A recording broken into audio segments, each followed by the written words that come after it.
here I will be talking about the eligibility requirements for international students looking to work in Canada, whether that be on campus or off campus, and the difference between the two options. As an international student in Canada, experiencing the Canadian educational system as well as the Canadian culture can definitely incite some interest in working in Canada and seeing what the Canadian economy has to offer. More international students now want to work in Canada, and they have two options to choose from, which is on campus or off campus. Of course, in order to work in Canada, you must be authorized to do so.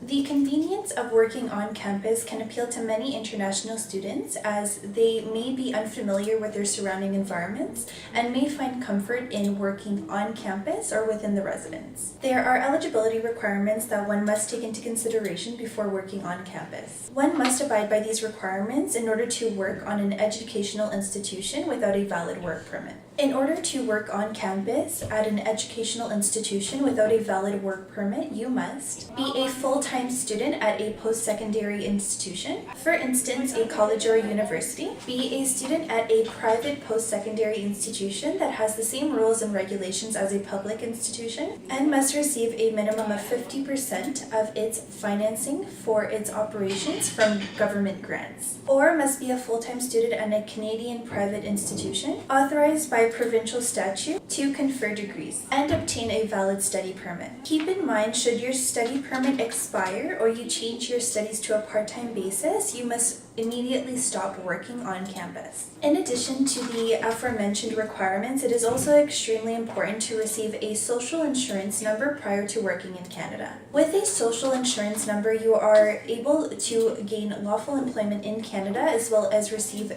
benefits as well as social services from the government. There are conditions or remarks on the study permit that may allow you to receive a social insurance number. For instance, your study permit must include these following conditions in order for you to receive a social insurance number and gain lawful employment on campus. May accept employment at the educational institution that you are registered for full-time studies. May accept employment on or off campus if meeting eligibility criteria listed in R186F, V, or W. May discontinue to work if you do not meet these criteria. If your study permit does not include these conditions, then you may request to change the conditions of your study permit prior to receiving your social insurance number. Fortunately, there are no additional costs for this specific request. Luckily for students that want to explore what Canada has to offer outside of their campus, they may be able to do so by working off campus. As of June 2014, students who have a valid study permit no longer have to obtain a valid work permit in order to work in Canada. Of course, you do have to qualify first before this may be possible. If you indeed qualify, then your study permit will allow you to work 20 hours a week during the academic school term and work full-time during the designated breaks, such as winter or summer holidays or spring break. Similar to the on-campus work, there are eligibility requirements that one must take into consideration before working off-campus.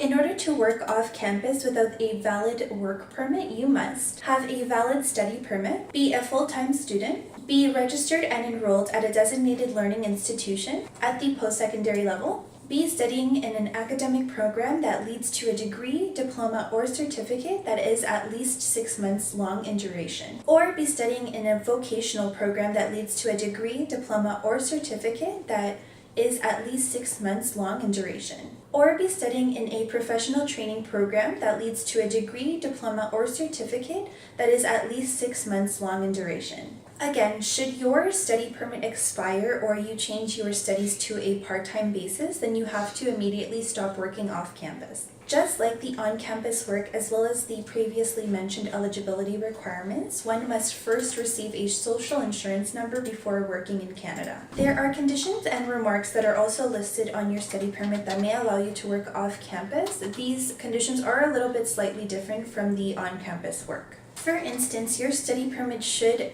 outline these following conditions in order for you to work off campus. May work 20 hours a week off campus or full-time during regular breaks if meeting the criteria outlined in Section 186V of IRPR. May accept employment on or off campus if meeting eligibility criteria as listed in R186F, V, or W. Must discontinue to work if you do not meet this criteria.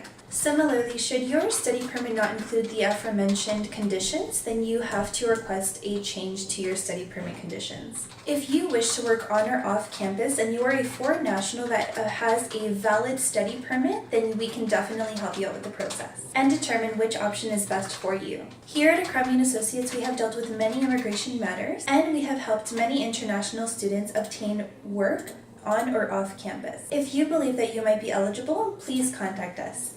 With Akrami & Associates, there's always a way.